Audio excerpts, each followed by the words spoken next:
Hello everyone, my name is Veronika Fitri Rianasari. The second author of this article is Dr. Angela Fatima Guzon. We are from Ateneo, the Manila University.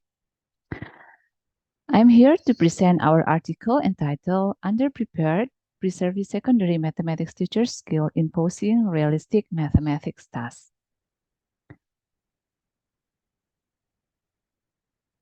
As the background of our topic, first, we know that the teacher's ability to pose high-quality mathematics tasks is essential for effective mathematics teaching and learning.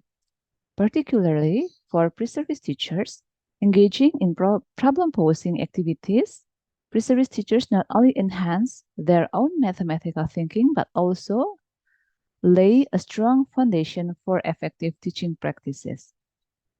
In realistic mathematics education, the use of contextual or realistic tasks in mathematics teaching and learning is rooted from Prudental's idea that views mathematics as a human activity and not as a subject to be transmitted. In RME, tasks situated in realistic situations play a central role as a source for the development of mathematical concepts and procedures, and also for the application of mathematical knowledge.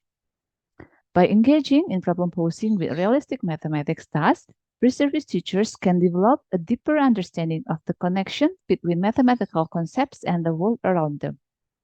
They gain the ability to recognize mathematical opportunities in a real-life situation, which is vital for fostering students' mathematical literacy and preparing them for the challenges of the future.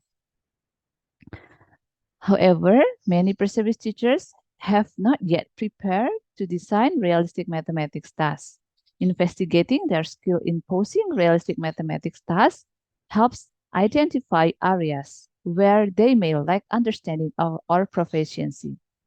This information can guide targeted intervention and support to address those learning gaps and ensure they have the necessary foundation to effectively teach mathematics.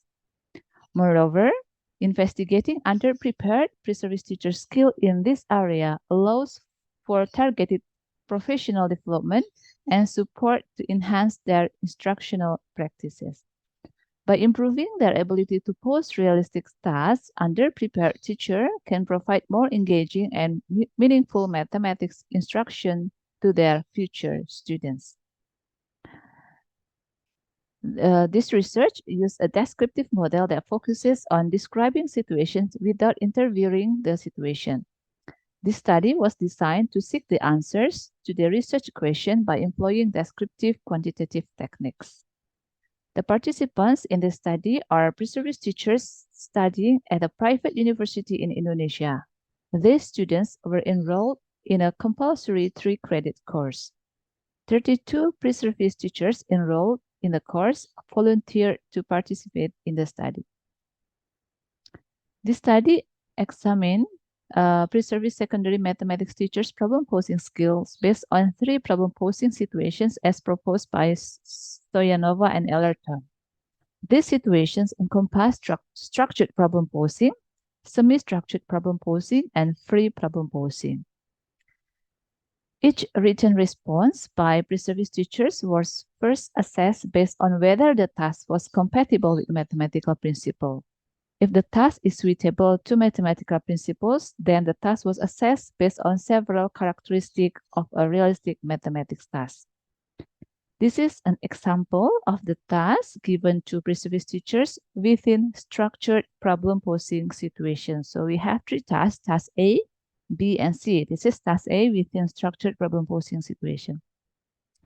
And this is the evaluation criteria to assess the task posed by the Preservice teachers. There are 6 evaluations criteria.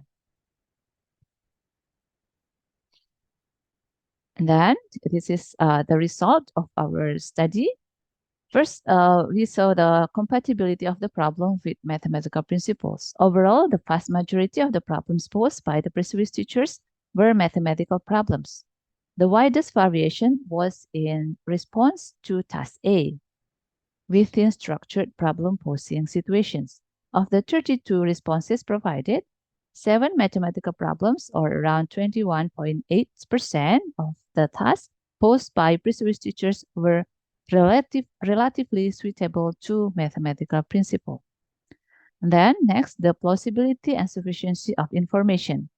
Once again, the widest variation was observed in the responses to task A within structured problem-posing situations. Specifically, out of the total 32 problems, 5 problems, or around 15.6%, were implausible problems. 5 problems, or 9.37%, were initially plausible with sufficient information, and 24 problems, or around 75%, were plausible with sufficient information. Across all 3 problem-posing situations, nearly all students were capable of formulating plausible problems with sufficient information within semi-structured problem posing. Furthermore, the prevailing reason for the lack of plausibility in mathematical problems posed by Preservice teachers was attributed to the insufficiency of information. Next, the problem text. While the majority of the problems posed within each problem-posing situations were understandable, there exists a considerable number of problems that were relatively understandable. The analysis of the problem text revealed that the primary factor contributing to this issue was the presence of grammatical errors in Indonesian, as the problems were written in Bahasa Indonesia. Additionally, some Preservice teachers encountered difficulties in effectively and efficiently depicting the context through their sentences. Consequently, these challenges resulted in the composition of lengthy or ambiguous sentences when describing the given or the chosen context. Next, the level of context authenticity. The levels of authenticity classification for the context of mathematical problem were established by Salgado 2016. The 3 distinct levels of context were zero order level, first order level, and second order level. At the zero order level, the context provides explicit instruction that allow direct action or inferences in solving a mathematics problems. However, this level does not involve the interpretation of mathematical results or arguments. At the first order level, the context is utilized to identify or select relevant information, variables, or relationships for formulating the mathematical problem. Additionally, the context is employed to evaluate the appropriateness of the obtained mathematical results.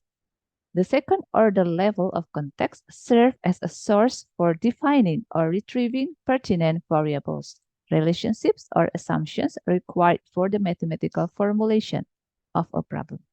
Moreover, the context is employed to assess the adequacy of the mathematical result or arguments in relation to the original problems.